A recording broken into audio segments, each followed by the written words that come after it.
Hello everyone and welcome to today's video. Today I'm doing a deep dive into the 2024 governor election for the state of New Hampshire.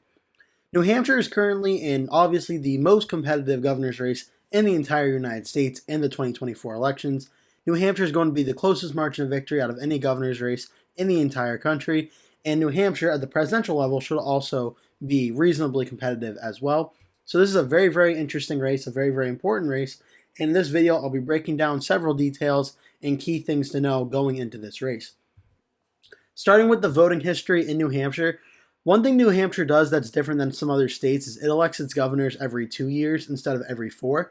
So to try to get as large of a sample size as possible, I'm actually doing 5 election years for this race instead of my usual 3, because this is a part from 2022 to 2014.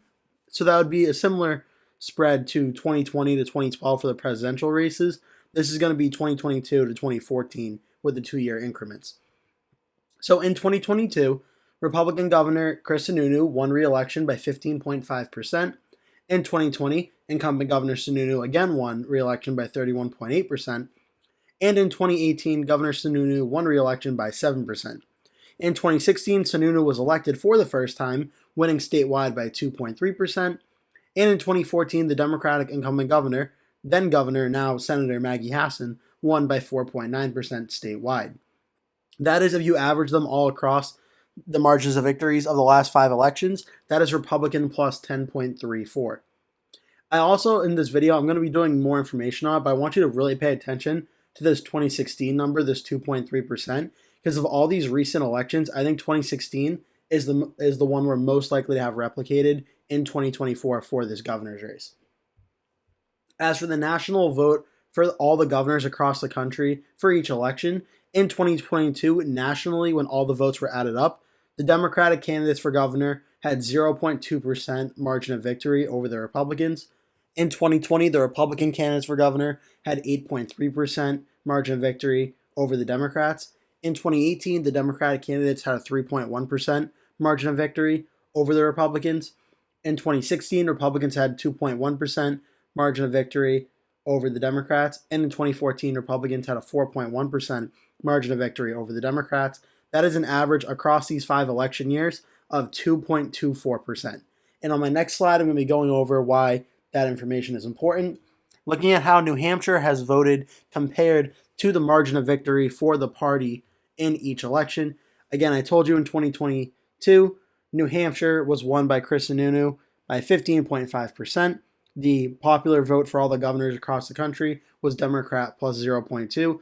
So Sununu in New Hampshire outperformed the Republicans, won New Hampshire by 15.7% more than the national vote of all the governors in the country percentage-wise. In 2020, New Hampshire voted 23.5% more Republican than the country as a whole when it comes to the governor's races. In 2018, New Hampshire voted 10.1% more Republican than all the governor's races as a whole, Republicans versus Democrats. In 2016, New Hampshire voted 0.2% more Republican than all the governor's races as a whole in the country. And in 2014, New Hampshire voted 9% more Democratic than across the entire country as a whole for all the governor candidates. That is an average across these elections of Republican plus 8.1%, Republicans voting 8.1% more Republican than the average across the entire country, what the results ended up being. Now for this race for 2024, we have 2 candidates. We have on the Democratic side, we have Joyce Craig, the former mayor of the city of Manchester, one of the largest cities in the state of New Hampshire. And on the Republican side, we have Kelly Ayotte, the former senator from New Hampshire, and I also believe former attorney general. She is the Republican nominee. Craig is the Democratic nominee. For some forecast in the state of New Hampshire, Real Clear Politics, Sabado Crystal Ball, Inside Elections, Elections Daily, and Click Political Report all have this race listed as a pure toss-up race. This is going to be, as I mentioned, one of the closest races in the entire country. It is incredibly close.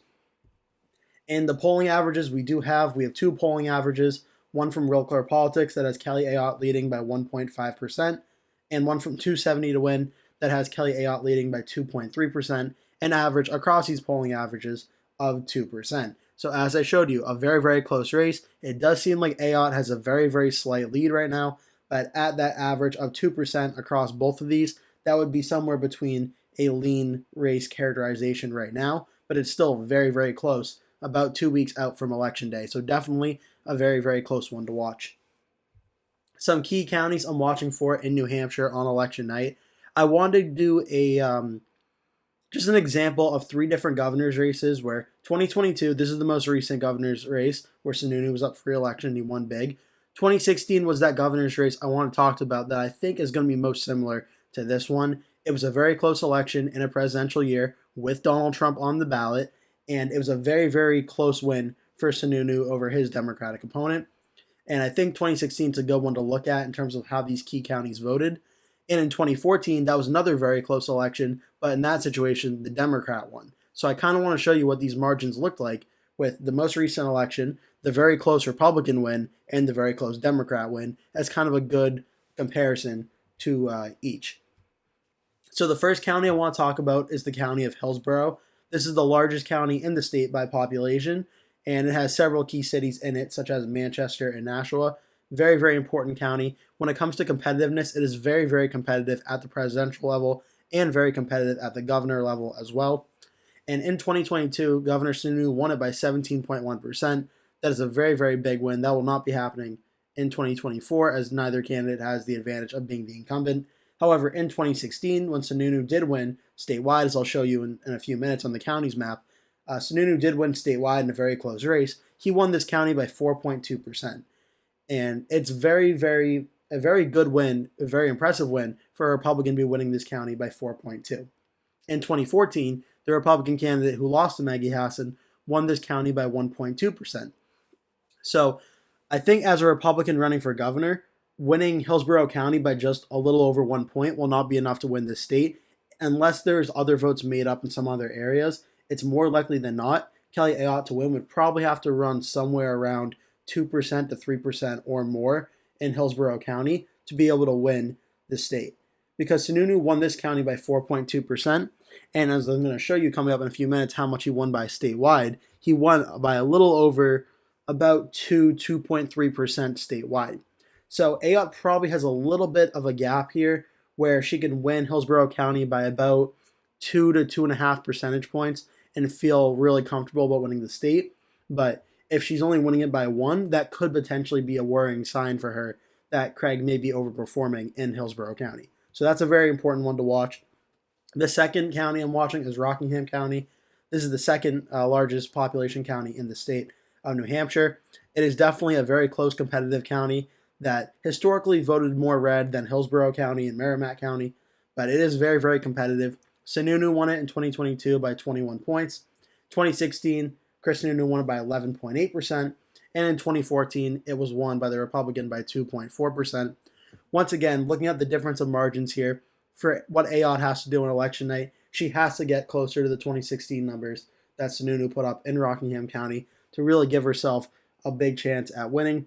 She really can't afford, in what's going to be a very close election, Ayotte can't afford to lose any of the support that Sununu had in 2016 around these margins. Getting as similar to these as possible is your best pathway to victory. Now looking at Merrimack County, the third most populous county in the state. This is where the capital city of Concord is.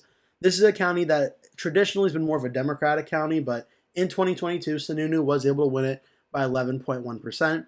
In 2016, it was a very close county, 4.7% win for the Democratic candidate. And in 2014, then Governor Hassan won it by 13.6. So again, and what we're watching for 2024 is we're looking to see how close Merrimack County is. If Merrimack County is probably under like 5 to 6%, Ayotte's running pretty good in the state of New Hampshire, and she would likely have a very good shot at winning. If it's running closer to the 13.6% margin in 2014, that would mean Joyce Craig, the Democrat's running probably pretty well, and we're going to have to watch very, very closely for all the votes to come in to see how much, because 13.6, that would be more in line with what Hassan was able to do in 2014, where she won the state by about 5 points. So the margins in Merrimack County are going to be very, very important to watch on election night as well. Stratford County, this is the fourth largest population county in the state. This is also where I believe the city of Dover is located and potentially parts of the city of Portsmouth. So definitely a lot of people living in this area as well. In 2022, it was won by Chris Sununu by 4.6%. but it usually is a Democratic county. In 2016, it was won by the Democrat by 8 points. In 2014, it was won by the Democrat by 14.2%.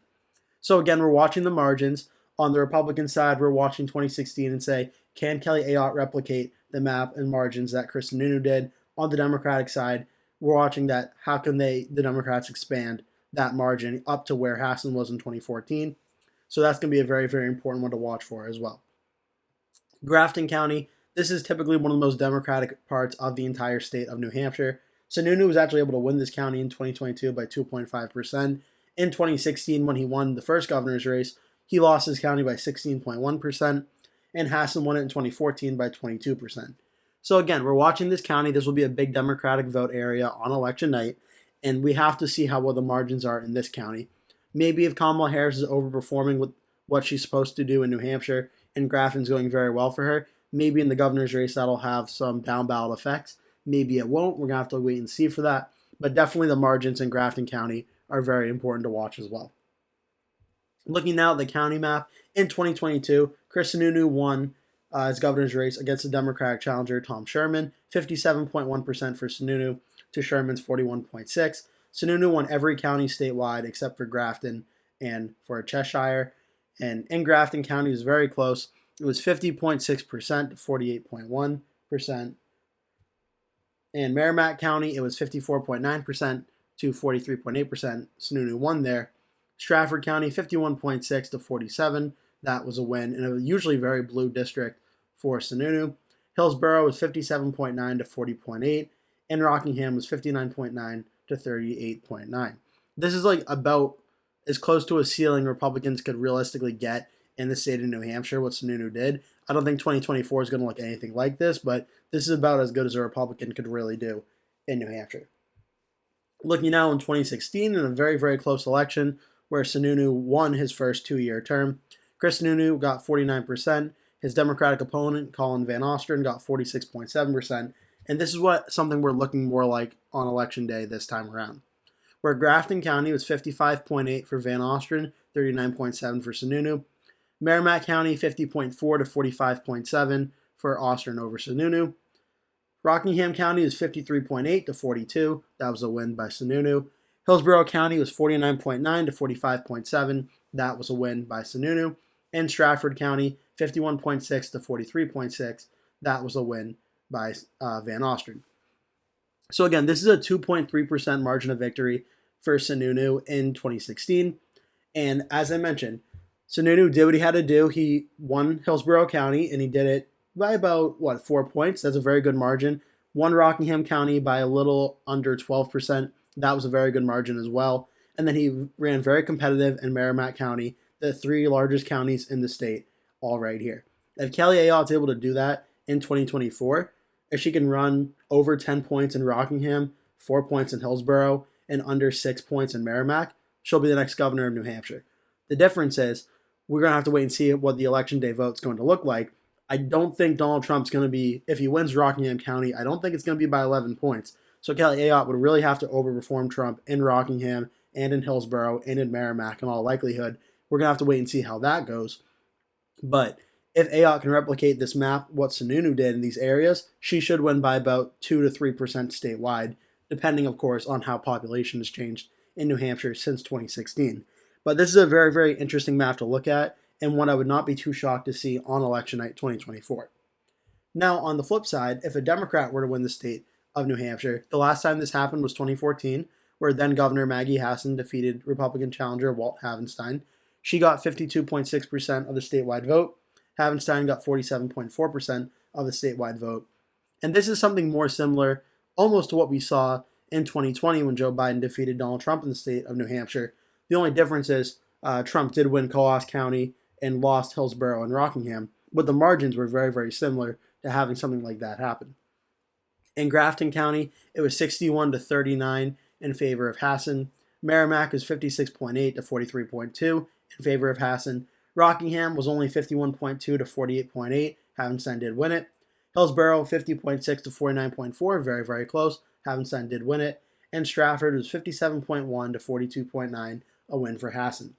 This is if Joyce Craig is going to win on election night. I don't know if this map is necessarily going to be what happens, but it would probably be something very similar to this, where on election night, if Craig is able to win, then it's more likely than not Rockingham could still be red, but Hillsborough would probably be barely Democratic, whereas Coas and Belknap would probably be a little bit more red. But still, this is certainly a good map to look at on the Democratic side of things of what is a Democrat's like best case or ceiling for this election in New Hampshire. I think the polls are so incredibly tight in this race that 2014 and 2016 are probably going to be similar to what we get on election night. I don't know if we're going to get really a big Republican blowout or Democratic blowout. I think this race is going to be very tight, and I think one of these two maps is one of the more realistic ones we're going to see. I'm erring more on the 2016 side, but 2014 is certainly possible as well. Looking at the party vote across the last few elections, just to get an idea of what it's been, in 2022, Republican Chris Sununu got 57%. In 2020, he got 65.1%. In 2018, Sununu got 52.8%. In 2016, Sununu got 48.8%. And Walt Havenstein in 2014 got 47.4%. If you average all these up, that is an average vote of 54.22% across all of these elections. However, I mean, I think it needs to be said that I don't think Kelly Ayotte's going to be getting 65.1% or 57%, seeing as this is an open race. She doesn't have the advantage of being an incumbent like Sununu did, so it's kind of unfair to try to expect her to get those numbers. However, 52.8, I think is certainly more of an achievable and attainable number on the Republican side for Ayotte. The estimated range for 2024, how I conducted this was I took the highest number of the sample, which is 65.1, minus the lowest number, which is 47.4, got a difference of 17.7%, so this is going to be quite a large range, where on the low end, the Republicans get 29.7, and on the high end, 82.8. It's certainly one of the largest ranges I've ever seen in all the videos I've done on this cycle, but that's also because there's been such a wide gap between what Sununu was winning by in 2020 and what Havenstein lost by in 2014. So a large range to be expected. What it just says really is that Republicans are capable of doing very well or very poorly in New Hampshire, depending on the night. Not too much to really gain from this other than this is a very winnable race for the Republicans. And as we're about to find out, for the Democrats, we're on the Democratic side in 2022. The Democratic candidate got 41.5%. In 2020, the Democrat got 33.4%. In 2018, the Democrat got 45.7%. 2016, the Democrat got 46.6%. And in 2014, Maggie Hassan got 52.4%. That is an average of 43.92%. But again, it does need to be noted, this is the first time since 2016 there's a governor's race in New Hampshire where the incumbent governor is not running for re-election. So while, yes, I'm sure Republicans would love to win this race by 15 points, I think a lot of people have to be realistic and acknowledge the fact this is not an incumbent versus a challenger. This is, even though Kelly Ayotte was a senator, this is an open race with two new candidates. Neither has been governor before. So this is going to be a much more competitive race along the lines of what 2016 was, 2018 was, and potentially what 2014 was. So that's certainly worth noting as well. Once again, conducting a range, taking the highest total, which was Hassan's 52.4, minus the 2020 total of 33.4, that got a difference of 19 points. Add 19 to the high end, subtract 19 from the low end. That got an estimated range of 14.4 on the low end, 71.4 on the high end. Very similar to the Republican side, this shows that the Democrats are capable of losing really badly and winning really badly, or really largely. This is a very close race. Either party can really win, and the ranges won't tell us too much other than it's a very winnable race for both sides. For my prediction and everything I've gone over in this video, I am predicting that the state of New Hampshire in the 2024 governor election will be won by Kelly Ayotte, the Republican candidate, the former senator, and former attorney general. And in a very close race, I have Ayotte getting 50.5% to Joyce Craig's 47.4%, a margin of victory of 3.1% of the vote. And my rationale for this is that, for one, Governor Sununu is about to leave office, and his approval ratings from what I've seen online have been actually pretty high for an outgoing incumbent governor. So that will give Kelly Ayotte certainly a bit of a boost. The track record, even though, yes, it's been an incumbent governor, the track record of Sununu getting reelected has been very, very good and very, very high in New Hampshire. So that at least should be considered a boost for Ayotte in some regard. The average vote from New Hampshire's voting history from 2022 through 2014 has been Republican plus 10. The national vote has been Republican plus 2.2. The average of the two has been Republican plus 8.1. So even taking 5% away from that at 3.1, I think you still have to acknowledge the fact that the history of the governor's elections in New Hampshire should benefit Kelly Ayotte at least a little bit. New Hampshire is one of the New England states that, kind of like Maine and Massachusetts and Vermont to a degree, they're totally fine electing Republican governors, but it's much harder to elect a Republican senator or president. And everything I'm seeing right now in the polls and the forecasts suggest Kelly Ayotte should win a very, very close race in New Hampshire. But it will be a very close race. I don't think this is going to be one that's like an 8-point win or a 9-point win one way or another. I think Ayotte's going to win, but I think it's going to be close. I don't think we're going to be able to probably call it until at least the polls close in New Hampshire at 8 p.m., probably somewhere between 10 to 10:30 p.m. We'll have a pretty good idea of how it's going. I don't think this is going to be one of those that's called within half an hour. I think it's going to take some time to count the votes. It's going to be really close. I do think Ayotte's going to pull out in the end, and a big reason why is I think Ayotte's going to perform very similar to Sununu did in 2016 in Rockingham County and Hillsborough County. I think Ayotte will perform well there, and that will make up the gains that I expect Joyce Craig to do pretty well in the Merrimack area and the Stratford area. I think Ayotte will be able to counterbalance that and win statewide with a respectable 3.1%. So that is my deep dive into the 2024 New Hampshire governor election. I hope you enjoyed this video. I hope you enjoyed watching it. Leave a comment below telling me what you think of this video, and if you're from New Hampshire, leave a comment telling me what you think and who you're planning to vote for as well. Thank you so much for watching. I hope to see you in a future video. That will do it for today's video. Thank you so much for watching. If you enjoyed the video, please remember to give it a like. And if you really liked it, please remember to click the subscribe button. And make sure you turn post notifications on so you always get notified when I post a new video. That way you never miss one. Also, please remember to share this video with your friends and family if you really, really, really like the video. And remember to stay tuned because I'll be posting at least one video every single day leading up until Election Day. So I'd really appreciate it if you keep coming back and watching those videos. Thank you so much for watching, and I hope to see you in a future video.